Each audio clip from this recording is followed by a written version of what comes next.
Kelebihan dari usaha fattening trading itu cash flow-nya yang kontinu. Berbeda dengan yang kurban. Kalau kurban kan tahunan. Kita mendapat keuntungan itu dalam satu kali penjualan untuk 1 tahun. Kalau yang fattening trading gini, dia tiap hari ada penjualan gitu. Jadi ada cash flow yang berjalan. Per bulan kalau kita berbicara omset ya, omset putaran uang, bukan berbicara keuntungan. Ya di 3 miliar lah sebulan.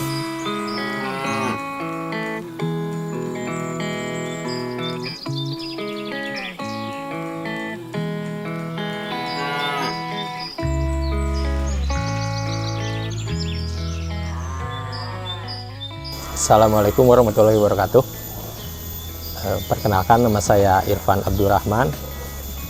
Umur saya 31 tahun. Sekarang saya menjadi sini sebagai manajer operasional di kandang CV Siliwangi Sawargi di Ciawi, Tasikmalaya.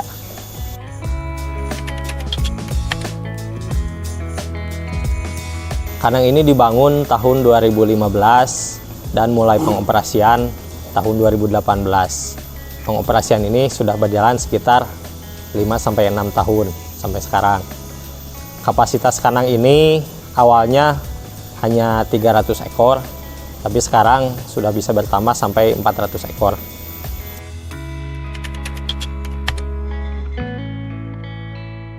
Kandang ini dibangun dulu, di sini masih kebun, mirip-mirip hutan mungkin ya. Gitu.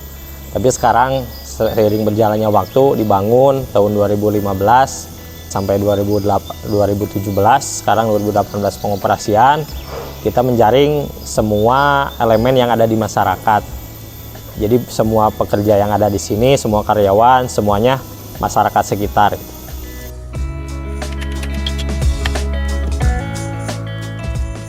Awal mula berdirinya kandang ini dasarnya adalah karena pertama saya lahir dari keluarga yang notabene pedagang daging gitu.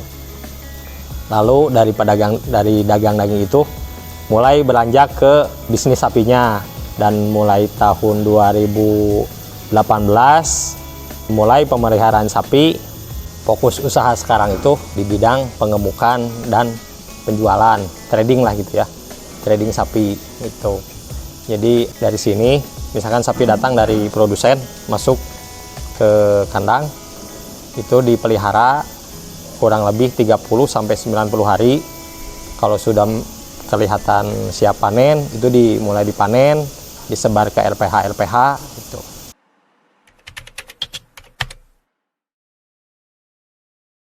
Konsumennya itu biasanya agen. Kalau kita bicara agen atau bandar lah, bahasa umumnya gitu, ke bandar-bandar gitu. Jadi dari bandar itu disebar lagi ke pedagang-pedagang di pasar. Itu dari pasar kan itu ada yang ke tukang bakso, ada yang catering, horeca lah gitulah gitu.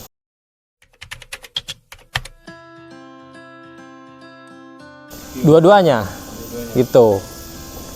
Fattening dan trading. Sebenarnya kalau kita berbicara fattening atau trading masih nyambung satu ruang lingkup gitu. Kalau trading kan kita misalkan beli baru datang langsung jual.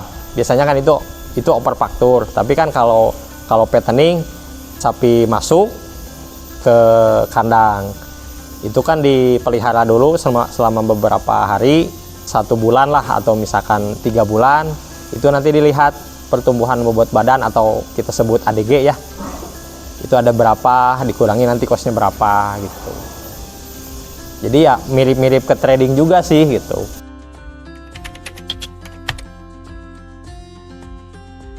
Kelebihan dari usaha fattening trading itu cash flow-nya yang kontinu.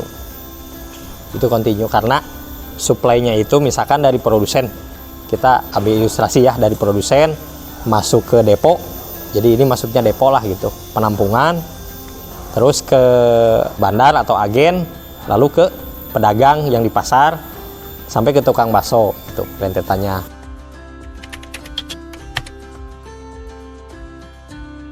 Keunggulannya keunggulannya itu karena supply-nya kontinu, berbeda dengan yang kurban.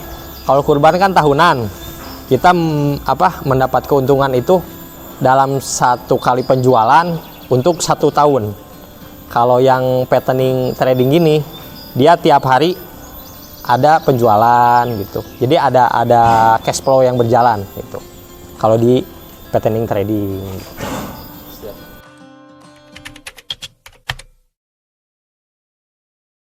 Per bulan, kalau kita berbicara omset ya, omset putaran uang, bukan berbicara keuntungan, ya di 3 miliar lah sebulan.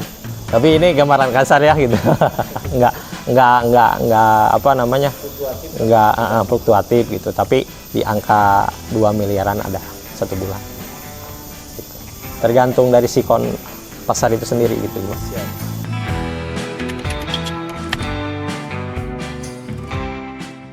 Peluang, berbicara peluang kalau misalnya kita di industri makanan gitu ya, karena ini sapi ini kan industri peternakan yang ujung-ujungnya itu tetap ada di hilirnya itu di makanan gitu, itu sangat terbuka lebar gitu. Mau yang awam atau misalkan yang udah kita katakan senior gitu ya, itu pasti terbuka lebar pasarnya, asal kita mau aja gitu. Sama kalau misalkan bagusnya kita udah punya market tersendiri, itu lebih enak lagi. Jadi dari hulu sampai hilir itu jadi supply chain-nya tertata gitu.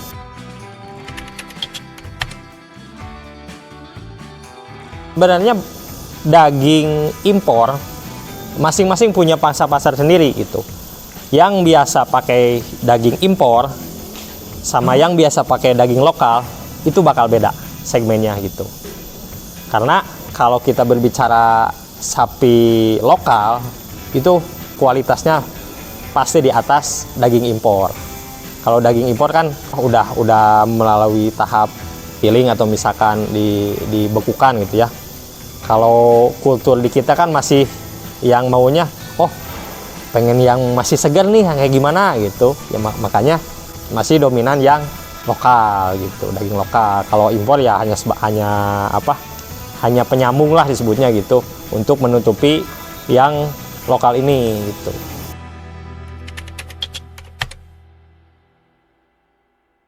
Terdampak tidak terdampak sebenarnya. Biasanya kalau terdampak itu kalau misalkan harga sapi itu lagi tinggi, tiba-tiba masuk impor yang banyak gitu, itu malah jadi menurunkan harga yang lain gitu. Jadi nanti yang jadi barometer itu yang daging impornya. Tapi tetap kalau misalkan yang pedagang bakso, horeca, itu biasanya tetap mereka pilih yang daging lokal.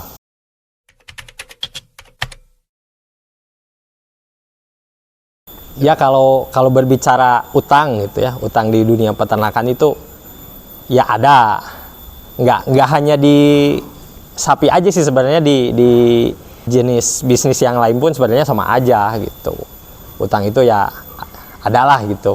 Hanya saja bagaimana kita memanage supaya hutang itu tidak membesar. Biasanya ada yang utangnya itu berjalan, ada yang utangnya itu mati. Nah, di sapi itu ada utang mati gitu. Cuman ya kita bisa menyikapi bagaimana caranya supaya tidak mati gitu. Apakah kita tetap supply si pedagangnya itu atau bagaimana cara lah, sebenarnya sih teknisnya itu sama kayak bisnis-bisnis yang lain kayak gitu. Nah, kalaupun ada yang misalkan habis satu rumah atau harta-harta juga udah habis. Kenapa? Karena nominal sapi itu satu ekornya bisa sampai 30 sampai 50 juta. Kenapa bisa dibilang rumah itu bisa habis gitu ya? Karena kalau kita hitung 30 juta kali 30 ekor aja berapa? Udah 1 miliar. Jadi kalau misalkan habis rumah satu, ya itu pasti gitu. Makanya di situ bagaimana cara kita memanage keuangannya itu. Jangan sampai habis dimakan pedagang atau misalkan agen-agen yang nakal, itu juga ada gitu. Tapi selama ini ya alhamdulillah nggak ada yang kayak gitu.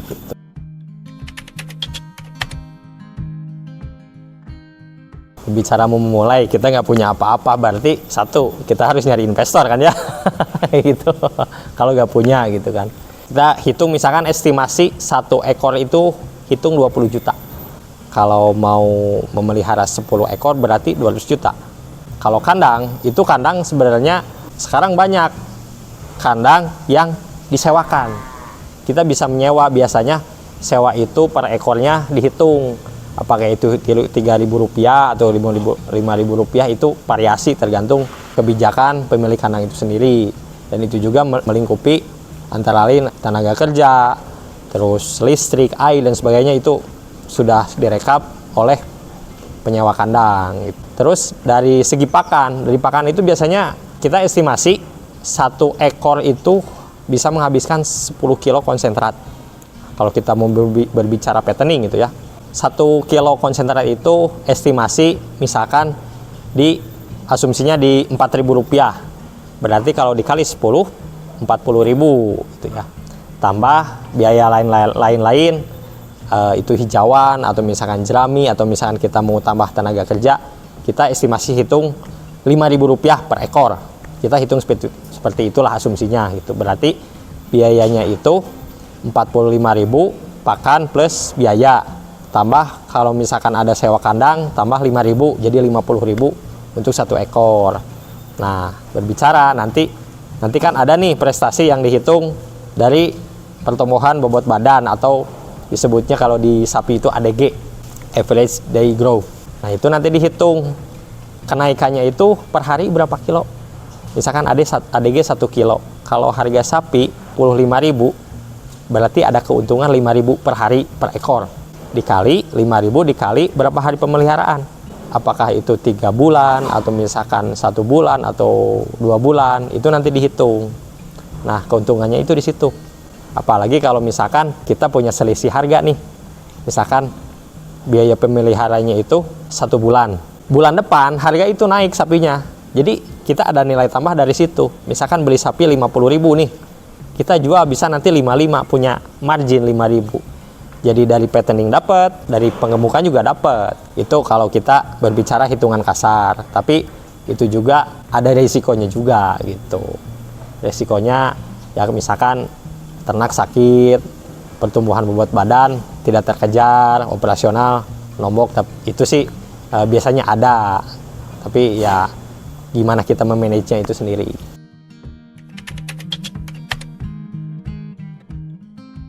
Pertama, dari selisih biaya yang kita keluarkan dengan ADG, pertumbuhan bobot badan per hari. Misalkan pertumbuhan bobot badan 1 kilo.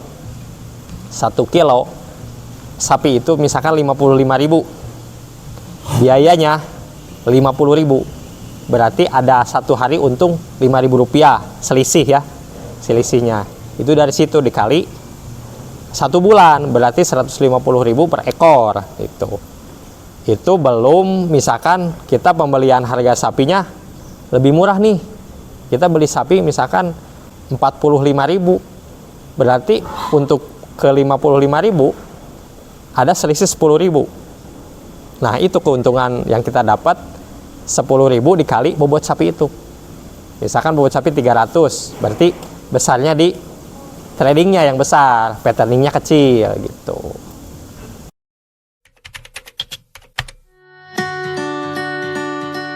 Kalau kita mau berusaha gitu ya, minimal kita mencintai dulu apa yang mau kita kerjakan. Minimal gitu ya. Sudah kita mencintai pekerjaan apa yang kita kerjakan, nanti kan kita enjoy gitu. Kita bisa memulai usaha, dan jangan lupa kita juga tawakal sama Allah Subhanahu wa Ta'ala. Kita bersikap jujur gitu kan dalam berusaha, dalam berdagang gitu. Insya Allah semuanya juga lancar gitu. Terus perbanyak ilmu yang kita dapatkan, mau itu ilmu dari ilmu agama atau misalkan ilmu dari peternakan itu sendiri, harus didalami juga gitu, karena ilmu peternakan ini sangat luas gitu. Kita banyak belajar misalkan dari akademisi, pelaku di peternakan, di tani lah gitu ya, kita harus banyak belajar gitu. Nanti kita bisa temukan masalah-masalah yang ada di peternakan itu seperti apa gitu, yang masalah yang ada di misalkan di kesehatan sapi itu seperti apa, di perjalanan bisnis itu seperti apa gitu, di manajemen itu seperti apa, nanti banyak di situ.